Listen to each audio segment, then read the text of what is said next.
At 92 years old, Willie Nelson, the red-braided outlaw poet of American music, has lived long enough to say exactly what he thinks without apology.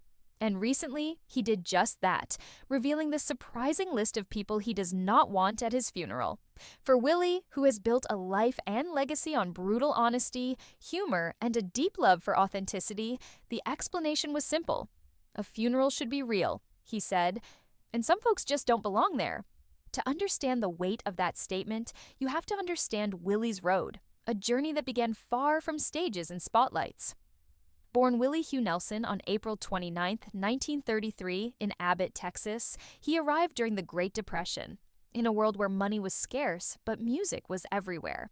His parents gave him his first guitar before he was old enough to understand chords, and by elementary school he was performing around town with a voice that sounded older than he was. Life in rural Texas shaped everything about him, the honesty in his lyrics, the humility in his spirit, and the raw emotion that would later define outlaw country. His professional climb began slowly. Smoky bars, honky-tonks, writing songs for others just to keep the lights on. Family Bible, a tune he sold for almost nothing, became his first hint that he wasn't just talented, he was extraordinary. By the 1960s, Nashville welcomed him as a songwriter, but rejected him as a performer. His voice was too unusual. His phrasing was too loose. His style didn't fit the glossy sound radio demanded. So Willie did what he always did, carved his own path.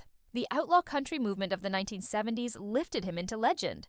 Red-Headed Stranger and Stardust transformed him from a songwriter into a cultural force. He wasn't just making music, he was rewriting the rules. Willie's personal life was as wild as his career.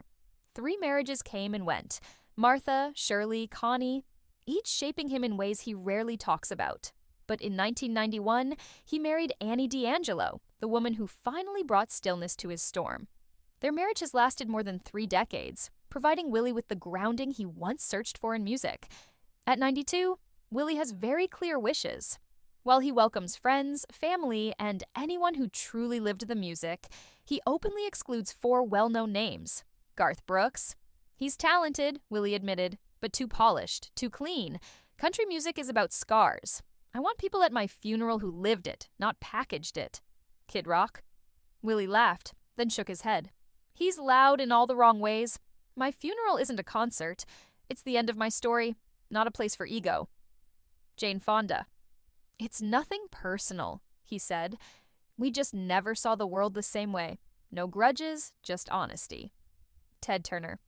Ted's a big personality with big ideas, Willie explained, but I'm a small-town Texas guy at heart. We were never on the same wavelength. For Willie Nelson, these exclusions aren't about anger. They're about peace.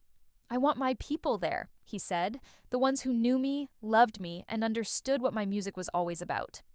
Even at 92, Willie stays true to himself, plain-spoken, kind-hearted, and unafraid of telling the truth exactly as he sees it.